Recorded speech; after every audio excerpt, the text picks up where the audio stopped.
এটা আসবে। তখন তারা নিজেদেরকে এমন ভাবে মারামত করেছে, এমন ভাবে আল্লাহর কাছে পেশ করেছে, জাতির যারা লিডার ছিল তাদের সবাই বের হয়ে আসো ময়দানে। আজকে আমরা আল্লাহর কাছে এমন ভাবে তওবা করব, রোনাজারি করব, কান্নাকাটি করব, আহাজারি করব, আল্লাহ পাক যেন আমাদেরকে মাফ করে দেন। আর যে শাস্তি আসার কথা বলেছিল, ইউনূসের শাস্তি যেন না আসে।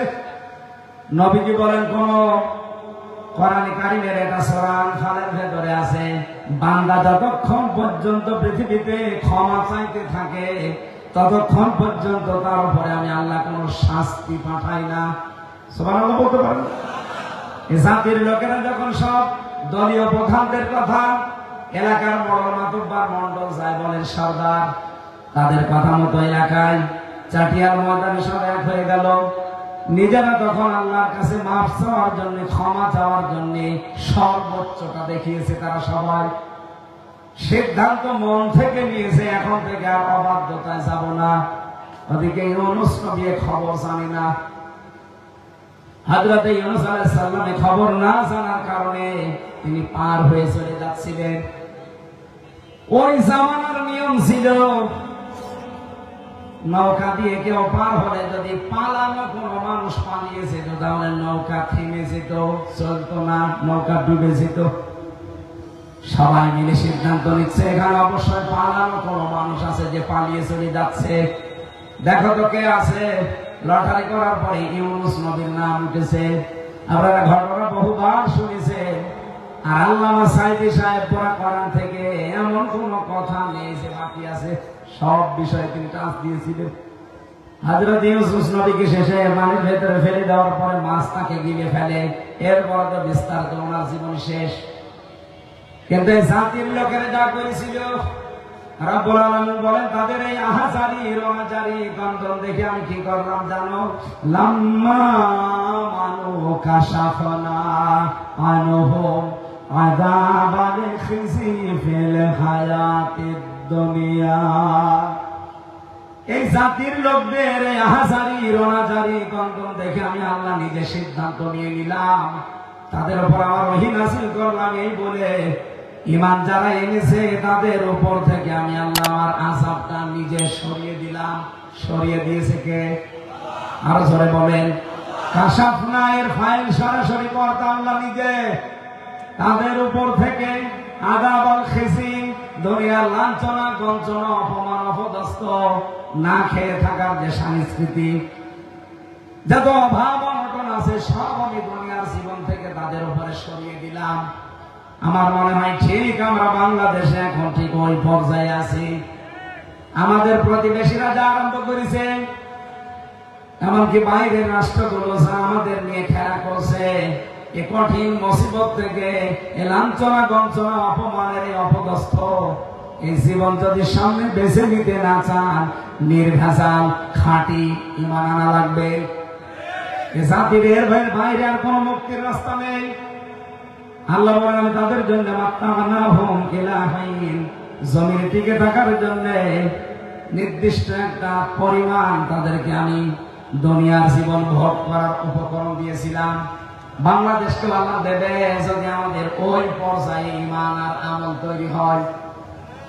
আমার আয়াতের ব্যাখ্যা পেয়েছিলাম সূরা নূর 18 নম্বর পারা 16 নম্বর পৃষ্ঠা 4 নম্বর লাইনে 55 নম্বর আয়াত। এটা বাড়িতে আপনারা মিলিয়ে নিয়ে এই আয়াতের ব্যাখ্যা ওখানে পাবেন। আমার মনে হয় কথা এখন আর বলা হয় ঠিক হবে না, কারণ আমার রাত হয়ে গেছে 11:30। ভাইয়ের 10-15 মিনিট 12টা বেজে যাবে। মা বোন যারা এসেছেন আপনাদের জন্য একটাই ওয়াজ করছি। সম্মানিত মা, এই পৃথিবী খাদিজাতুল কুবরা রাদিয়াল্লাহু তাআলা আনহার জীবনী পড়েছি আমি। পুরা জীবন পড়ে দেখেছি, জীবনে তিনি এক ওয়াক্ত নামাজ পড়েননি, একটা রোজা রাখেননি, জীবনে কোনোদিন না, একদিনের জন্য পর্দায় ছিলেন না, একটা বারও তিনি হজ করেননি, একটা টাকা যাকাতও দেননি। অথচ খাদিজাকে আল্লাহ নিজে সালাম দিয়েছে এবং জান্নাতে ঘর বানিয়ে তার জন্য পাঠিয়েছে। পৃথিবীতে একজনই মহিলা আল্লাহ যার জন্য জান্নাতে ঘর বানিয়ে পাঠিয়ে দিয়েছে। আর হযরতে আসিয়ার জন্য আসিয়া বলার পরে ঘর বানিয়েছে। পার্থক্য এখানে এই দুইটা। ওনার জন্য ঘর বানিয়ে পাঠিয়েছে, আর ইনি বলার পরে আল্লাহ আসিয়ার জন্য ঘর বানিয়েছে। বলেন তো, জীবনে যে মহিলা কোনোদিন নামাজ নেই, রোজা নেই, পর্দা নেই, কোনোদিন হজ করে নাই, যাকাত দেয় নাই, আল্লাহ সালাম দিল, জান্নাতে ঘর দিল, কেন? তার পুরা জীবনী পড়ে আমি একটা তথ্য পেয়েছি। কারণ এই সমস্ত বিধানগুলো সব নাজিল হয়েছিল তার ইন্তেকালের পরে, এই জন্য তিনি করতে পারেন। কথা বোঝেন আমার? হ্যাঁ, ওনার জীবদ্দশা যদি নাজিল হতো উনি করতেন। এই বিধানগুলো একটা ওনার জীবদ্দশায় নাজিল হয়নি, ইন্তেকালের পরে আল্লাহ একটা একটা করে নাজিল করেছিলেন। দ্বিতীয় নম্বরে, পৃথিবীতে যতদিন স্বামীর সংসারে ছিলেন, ওই 40 বছর থেকে 55 বছর পর্যন্ত কত হয়? এই 15 বছর কোন দিনের জন্য স্বামীর মনে একটা সেকেন্ডের জন্য জীবনে কোনোদিন দুঃখ দেয়নি, তার স্বামীর মনে তিনি কষ্ট দেয়নি একটা দিনের জন্য।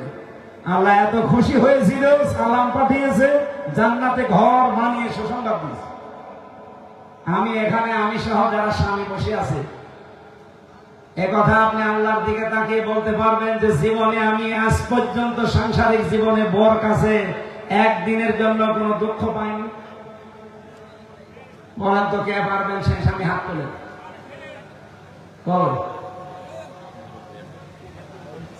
একটা মানুষ হাত তুলতে পারছে না। মেয়েরা কোথায় আছেন আপনারা? সম্মানিত মা বোনেরা, শুধু নামাজ পড়া, রোজা রাখা আর কালো বোরকা পরা জান্নাতে যাওয়ার সার্টিফিকেট না। স্বামীর খেদমত করে তাকে খুশি রাখা লাগবে। একটা স্বামীও খুশি না। আমার দাদাও হাত তোলে না, দাদারটা নেই, চলে গেছে, তারপরেও তো হাত তোলে না। তার মানে আমি নিজেও তুলতে পারি না। আমি মিথ্যা কথা বলবো কি করি? আমি দুঃখ পেয়েছি, আর রেকর্ড হচ্ছে। ও ম্যাডাম যদি দেখে, যা করে করে, আমি একবারে বরিশাল চলে যাবো, বাড়িতে যাচ্ছি না, আমার আর আজকে ভয় নেই, আসবে একবারে 3-4 দিন পরে। সুতরাং আমি সত্য কথা বলে ফেললাম, এখানে একটা স্বামী আমরা পেলাম না। সম্মানিত মা বোনেরা, শুধু নামাজ দিয়ে, রোজা দিয়ে, কালো বোরকা দিয়ে হবে না। খাদিজাকে আল্লাহ জান্নাত দেওয়ার কারণই এইটা, জীবনে একদিনের জন্য স্বামীর মনে দুঃখ দেয়নি। এখন যদি মেয়েরা বলে, হুজুরে ফতোয়াতে একটু উল্টিয়ে বলেন তো, যে জীবনে কোন স্বামী স্ত্রীর মনে একদিনের জন্য দুঃখ দেয়নি, এরকম স্বামী আছে কিনা? হাত বলেন তো। আপনি হাত আন্দাজ দিলি করবেন কি? হাত ওদের তোলা দরকার। আল্লাহ মেয়েদেরকে খাদিজাতুল কুবরার মতো হওয়ার তৌফিক দেন। বলেন আমি। আমি জেলখানায় বসে কয়েকটা বই নোট করেছিলাম, তার ভিতরে এটা একটা সৃষ্টি জগৎ নিয়ে লেখা ছিল। আমার মনে হয় শিক্ষিত মানুষের এটা নিয়ে যেন কাজে লাগবে, অনেক তথ্য দেওয়া আছে। এখন আমাদের মরহুম শহীদ আল্লামা দেলাওয়ার হোসেন সাইদি রহমতুল্লাহ আলাইহি ওনার সন্তান এসেছেন। তার মুখের কথা শোনা, ওনার যেহেতু রক্ত, তার মুখের কথা শোনা প্রায় একই হবে। আমরা কিছু কথা শোনার পরে মোনাজাত করে, এরপরে 12টা বাজতেছে, অনেক কয়েক মিনিট কথা বলবো, এরপরে আমরা কথা বলবো। আগামী গাংনীতে আমার একটা মাহফিল আছে, ওখানে আমি একা একা আছি, মন খুলে কথা বলবো এসব নামাজের পর। গাংনী 2 নম্বর ওয়ার্ডে, গাংনী 2 নম্বর ওয়ার্ডে, ওনার নাম কি আমি জানি না, 5 তারিখে যদি দেখা হবে কথা হবে। এখন স্বামী সাইদি ভাই কথা বলার পরে মোনাজাত করে বাড়ি যাবেন। আপনাদের জন্য তাবারক আছে নাকি? তাবারক নেই, এটাই তাবারক। এই তাবারক খেয়ে তারপরে বাড়ি যাবেন। না বসে নাই,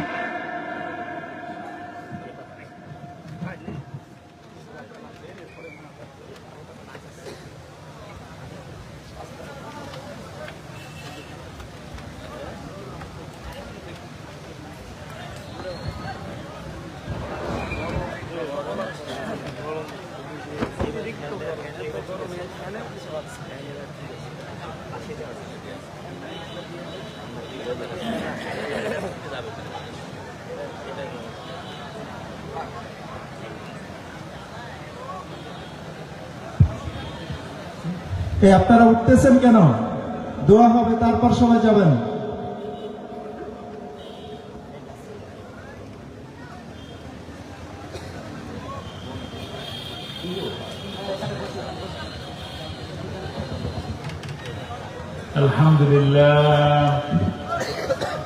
আলহামদুলিল্লাহ নাহমাদুহু ওয়া নাস্তাঈনুহু ওয়া নাস্তাগফিরুহু ওয়া নাউযু বিল্লাহি মিন শুরুরি আনফুসিনা ومن سيئات أعمالنا من يهد الله فلا مضل له ومن يضلل فلا هادي له ونشهد أن لا إله إلا الله وحده لا شريك له ونشهد أن سيدنا وحبيبنا ومولانا محمدا عبده ورسوله الذي أرسله بالحق بشيرا ونذيرا وداعيا إلى الله بإذنه وسراجا منيرا فقد قال الله تعالى في كلامه المجيد وفرقانه الحميد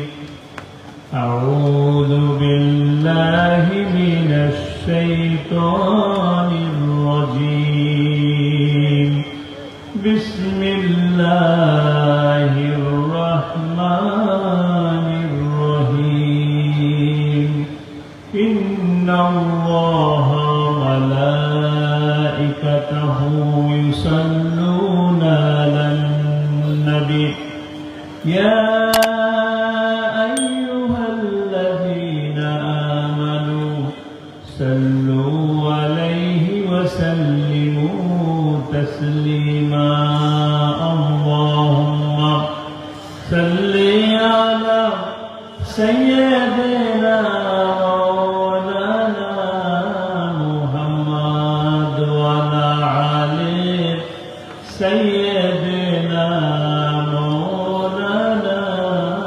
محمد محبতের সাথে আমরা সকলে বলি আল্লাহুম্মা সাল্লি আলা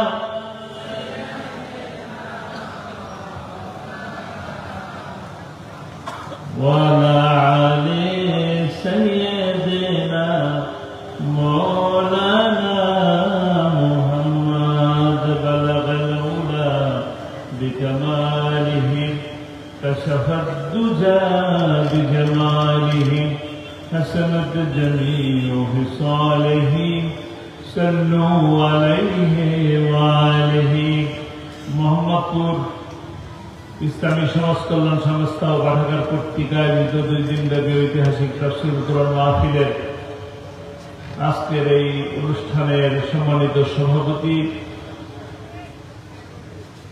first choice modern school and হাফিজিয়া মাদ্রাসা ও এতিমখানার প্রতিষ্ঠাতা ও পরিচালক,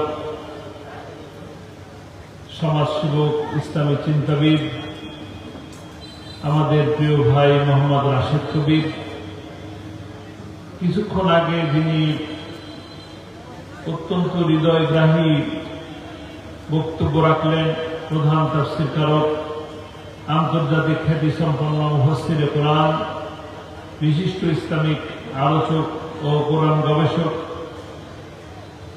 আলহাজ হযরত মাওলানা মুফতি আমির হামজা হাফিজাহুল্লাহ, বিশেষ অতিথি আপনাদের অঞ্চলের জনপ্রিয় জননেতা সাবেক সংসদ সদস্য আলহাজ মোহাম্মদ আমজাদ হোসেন, উপস্থিত আছেন আমার প্রিয় ভাই সাবেক ছাত্রনেতা, সাবেক সাংগঠনিক সম্পাদক বাংলাদেশ জাতীয়তাবাদী যুবদল মোহাম্মদ ইসাক সরকার, মজলুম জননেতা, অসংখ্য মামলায় তিনি কাঁধে নিয়ে ঘুরছেন। আমাদের কাছে আছেন আমাদের আর এক প্রিয় ভাই, শহীদ কাফেলা বাংলাদেশ জামাত ইসলামের গাংনী 2 আসনের জামাত মনোনীত প্রার্থী জনাব নাজমুল হুদা, পঞ্চবরিষ্ঠ নেতৃবৃন্দ, সামনে মিডিয়ার সুপ্রিয় বন্ধুগণ, দূর দূরান্ত থেকে আগত কিশোর, তরুণ, যুবক, মুরব্বিয়ান ভাইরা, পর্দার আড়ালে শ্রদ্ধেয়া মা ও বোনেরা, মাইকের আওয়াজে পর্যন্ত যাচ্ছে যারা শুনছেন, সকলকে আমার অন্তরের অন্তঃস্থল থেকে জানাচ্ছি আসসালামু আলাইকুম ওয়া রাহমাতুল্লাহি ওয়া বারাকাতুহু।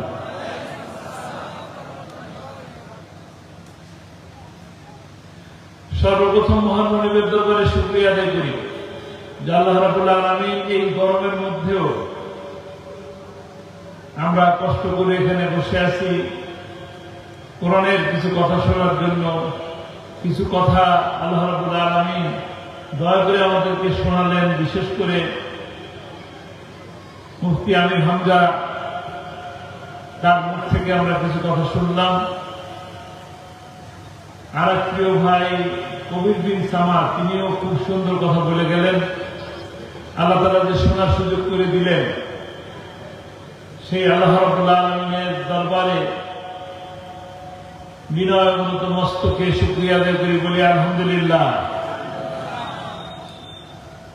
রাত অনেক গভীর হয়ে গেছে, আপনাদের গলা স্বর বেরোচ্ছে না নাকি? ভালো আছেন তো? কতটুকু ভালো আছেন? অল্প, বেশি না নাকি? একটু জোরে সোরে আল্লাহ শুকরিয়া আদায় করি, বলি আলহামদুলিল্লাহ। আমি কি জোরে শুনি? গলা ছেড়ে বলেন আলহামদুলিল্লাহ। আলহামদুলিল্লাহ। গলা ছেড়ে বললে আমরা একটু স্বাচ্ছন্দ্য বোধ করি কথা বলতে, যে কথার সাথে দর্শকরা কথা শুনছেন, কথার সাথে কথার যদি সাড়া না আসে, তাহলে মনে হয় গাছের বাগানের মধ্যে গাছের সাথে কথা বলতেছে। আপনারা তো মানুষ নাকি? মানুষ তো, মুসলমান মুসলমান তো। হিন্দু আছে? যদি থাকে তাদেরকে শুভেচ্ছা। হিন্দু, বৌদ্ধ, খ্রিস্টান যারা আছেন তাদের সকলকে আমার তরফ থেকে শুভেচ্ছা জানাচ্ছি।